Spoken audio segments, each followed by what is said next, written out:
Hello, আসসালামু আলাইকুম সবাইকে। কি অবস্থা তোমাদের সবার? আজকে আমরা এই ভিডিওর মধ্যে শিখব আমাদের ফার্স্ট পেপারের যে থার্ড চ্যাপ্টার আছে, অর্থাৎ মোলের পর্যায়বৃত্ত ধর্ম এবং রাসায়নিক বন্ধন যে অধ্যায়টা, সে অধ্যায়ের খুবই গুরুত্বপূর্ণ একটা পার্ট ফাজানের নীতি।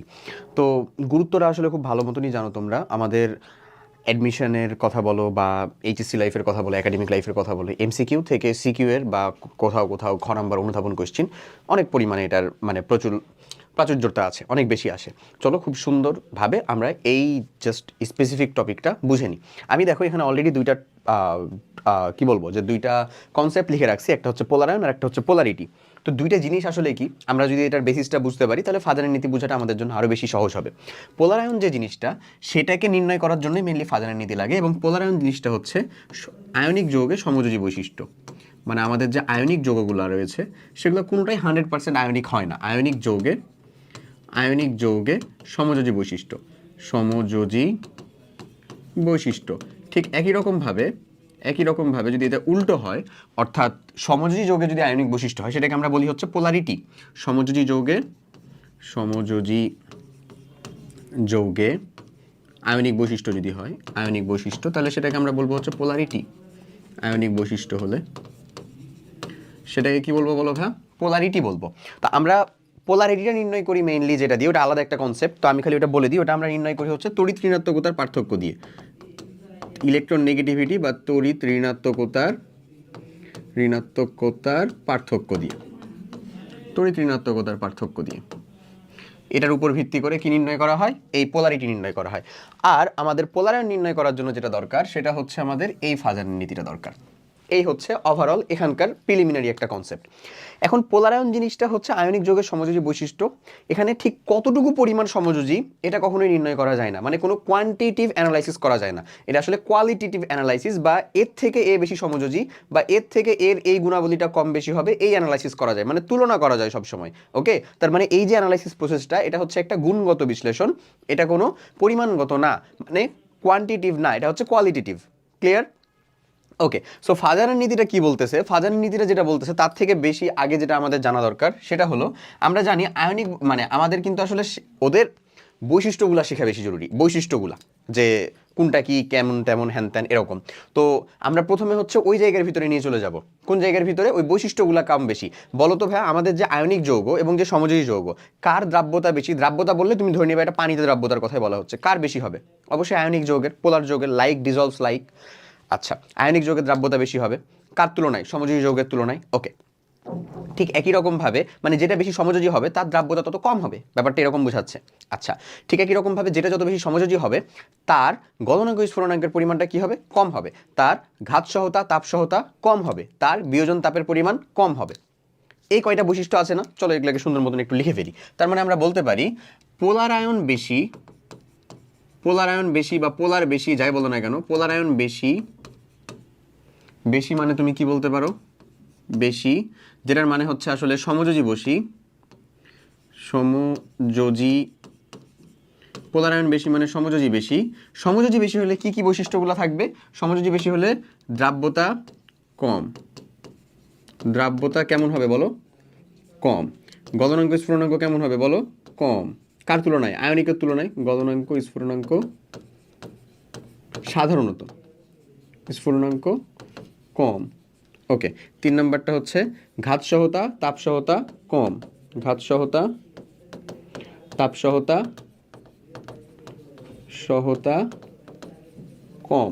ঠিক একই রকমভাবে আরেকটা যদি আমরা বলি, বিয়োজন তাপও কম। ওই একই কথা, তাপ সহতা বা ঘাত সহতা ওটার সাথে বিয়োজন তাপ কেমন হবে বলো? কম। তার মানে পোলারায়ন বেশি হলে সমযোজী বেশি হবে। সমযোজী বেশি হলে এই কয়টা বৈশিষ্ট্য থাকবে। এটার সাথে কি তোমরা একমত? আশা করি একমত। ওকে, এবার চলো আমরা ফার্স্ট কন্ডিশনটা মানে ফার্স্ট ফাজানের যেটা প্রথম নীতি সেটা পড়ার জন্য তুমি বলতে পারো যে তুমি আমি হচ্ছে এখন উপযোগী ফাজানের নীতি পড়ার জন্য। ওকে, এই কথাটুকু মাথায় রাখবা খালি, যেন আমি প্রত্যেকটাতে এই সেম জিনিসটা টেনে দিতে পারি। তাহলে ফাজানের নীতিটা মানে ফাজান যে নীতিটা দিয়েছে সেটা আসলে তিনটা রুলসের উপর ভিত্তি করে আছে, যে পোলারায়ন কার বেশি কার সাথে তুলনা করার জন্য। প্রথম যে রুলটা সেটা হচ্ছে যার চার্জ বেশি, ভালো করে দেখো, যার চার্জ বেশি, একটা আর একটা রুলস মানে ক্রমাগত আপডেট হতে থেকেছে আর কি, যার চার্জ বেশি তার পোলার আয়ন বেশি, পোলার আয়ন, এটা হচ্ছে প্রথম রুলস। আচ্ছা, যার চার্জ বেশি তার পোলার আয়ন বেশি, তার চার্জ বেশি তার পোলার আয়ন বেশি মানে কি বোঝাচ্ছে? উদাহরণ তো দিব অবভিয়াসলি। ধরে নাও যার চার্জ বেশি, জাস্ট সাপোজ আমি এখানে দিলাম হচ্ছে ভাইয়া sodium chloride, magnesium chloride, aluminium chloride. তার মানে নিশ্চয়ই ক্যাটায়নের অ্যানায়নের ভিতরে একজনকে ফিক্স থাকতে হবে, যার চার্জ বেশি তার পোলার আয়ন বেশি। তাহলে এই তিনজনের ভিতরে অ্যানায়ন তো ফিক্সড, ক্লোরিন, কে আলাদা? ক্যাটায়ন আলাদা আলাদা। সোডিয়াম ক্লোরাইড তার চার্জ কত? 1। ম্যাগনেসিয়াম ক্লোরাইড তার চার্জ কত? 2। অ্যালুমিনিয়াম ক্লোরাইড তার চার্জ কত? 3। তাহলে আমরা যদি এখানে পোলার আয়নের ক্রমটা লিখি, পোলার আয়ন এর ভিতরে সব থেকে কে বেশি পোলার হবে? এই হবে, তারপর এই হবে, এরকম হবে না? যার চার্জ বেশি তার পোলার আয়ন বেশি, তার মানে এর পোলার আয়ন বেশি। এর কি? পোলার আয়ন বেশি। এর পোলার আয়ন বেশি। পোলার আয়ন বেশি মানে এটা আসলে কি ভাইয়া? পোলার আয়ন বেশি বলতে এটা আমরা বলবো তাহলে অ্যালুমিনিয়াম ক্লোরাইড এই তিনজনের ভিতরে সব থেকে বেশি সমযোজী। সব থেকে বেশি সমযোজী মানে এই তিনজনের ভিতরে সব থেকে দ্রাব্যতা কম কার? অ্যালুমিনিয়াম ক্লোরাইডের। অ্যালুমিনিয়াম ক্লোরাইডের এই তিনজনের ভিতরে সব থেকে দ্রাব্যতা কম, গলনাঙ্ক স্ফুরণাঙ্ক কম, ঘাত সহতা তাপ সহতা কম, বিয়োজন তাপ কম। বলতে পারি না? সব থেকে বেশি আয়নিক এই তিনজনের ভিতরে কে?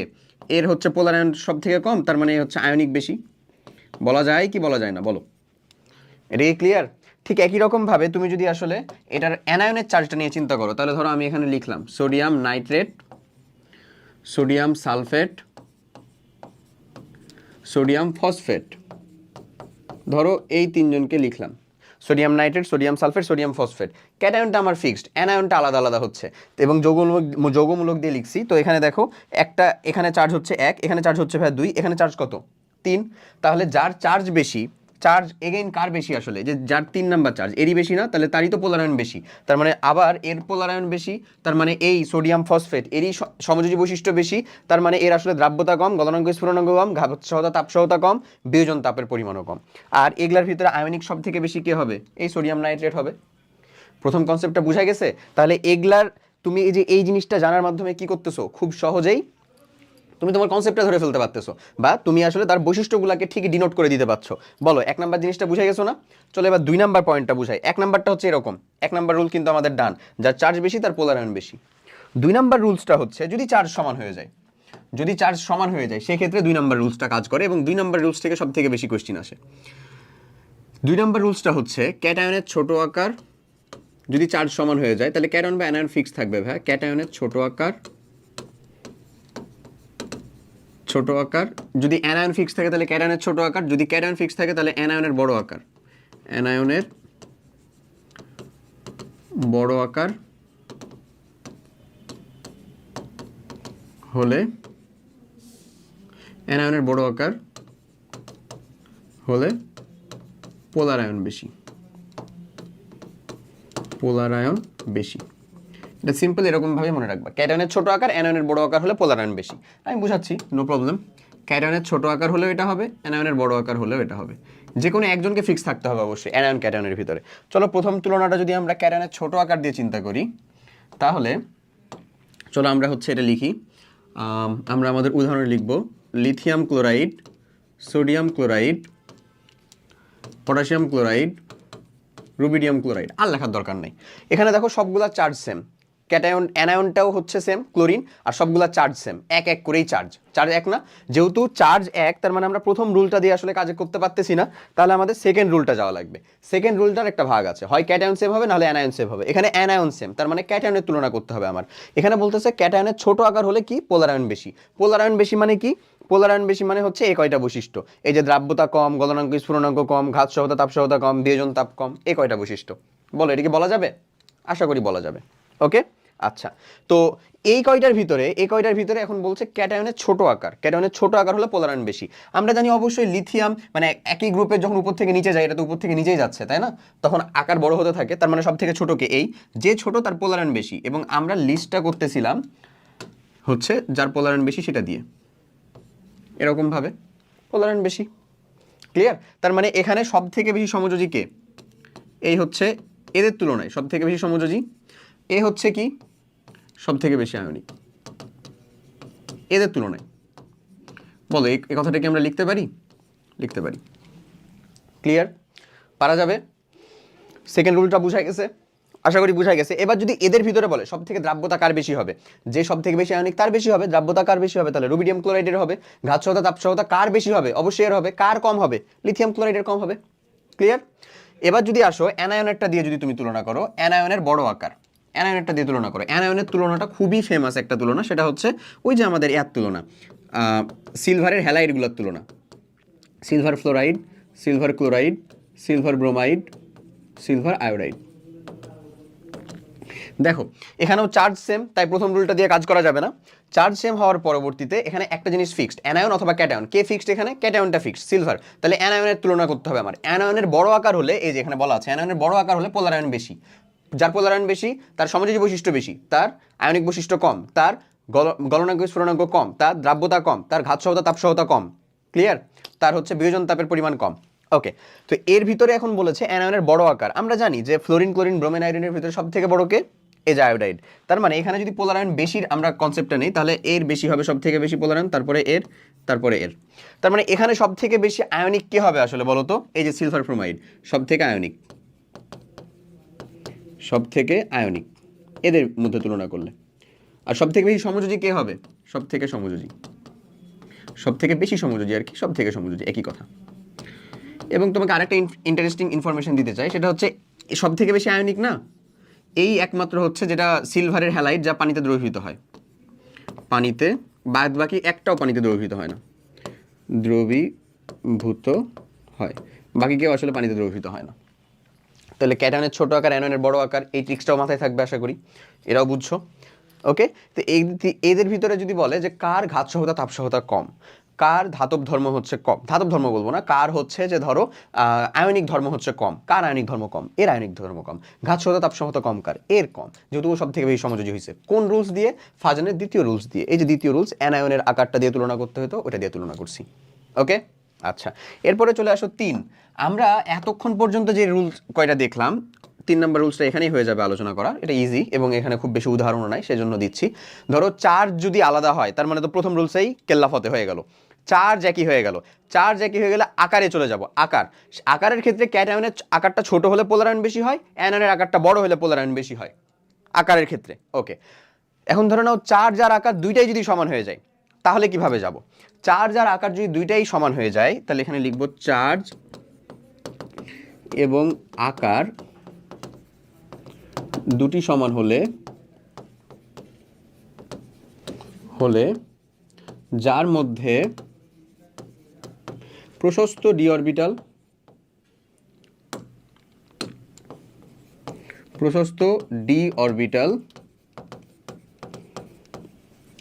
বা এফ অরবিটাল আছে